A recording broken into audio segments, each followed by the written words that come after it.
अनुगुल जिला Kishorenagar block हंडपा rail station निकट गुंडुरीमुंडा गाँ पाखरे स्थापित कोईला डिपो उच्छेद दाबी आज माहेश्वरी आंचलिक क्षतिग्रस्त प्रजासंघ पक्षर हंडपा रेल स्टेशन में पूर्वाह्न 8टारू रेल रोक कर संघर सभापति प्रदीप बेहरा नेतृत्व में पापसरा हंडपा बईसिणा बणीनाली डेबरापाली बिलेईनाली कटरंगा आदि गाँवर शताधिक महिला पुरुष स्कूल छात्र रेल रोकरे सामिल होते सेठार अनुष्ठित सभारे अंचलवासी कहिथिले जे एही कोईला डिपो को आखपाखर 7टी गाँवर लोक विरोध करुछंती।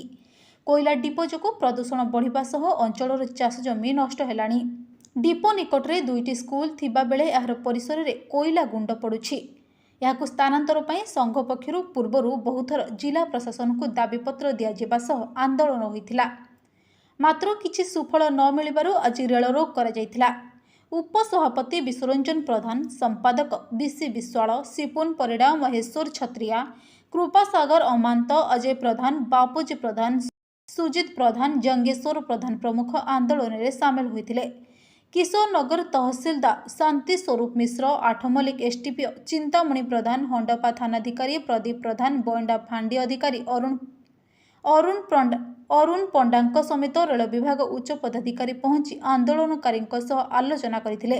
गत सोमवार ठारू उक्त कोईला डिपो को कोईला जोगाण बंद रही। आसंता 6 तारिख मध्य एही डिपो संपर्क में प्रशासन पक्षरु आलोचना करी पदक्षेप नियाजियो बोली प्रतिश्रुति देबारु दिन 11टारे आंदोलन प्रत्याहृत होइथिला। एही डिपो स्थानांतर करा न गले पुनर्बार हंडपारे रेल रोक कराजिबा सह कटक संबलपुर 55 नंबर जातीय राजपथ अवरोध कराजियो बोली संघ चेतावनी दैछि। रेल रोक आंदोलन पर हंडपा छक बंद करा जायथिला। रेल रोक जोगु बोइंडा स्टेशन निकट भुवनेश्वर बलांगीर इंटरसिटी एक्सप्रेस अटकी रही बेले हंडपा स्टेशन ठारू 500 मीटर दूर में Rourkela Bhubaneswar intercity express train अटकी रही। बहु यात्री हंतसंत होते। आठमल्लिकरू धनंजय नायकଙ୍କ रिपोर्ट, नागराज न्यूज।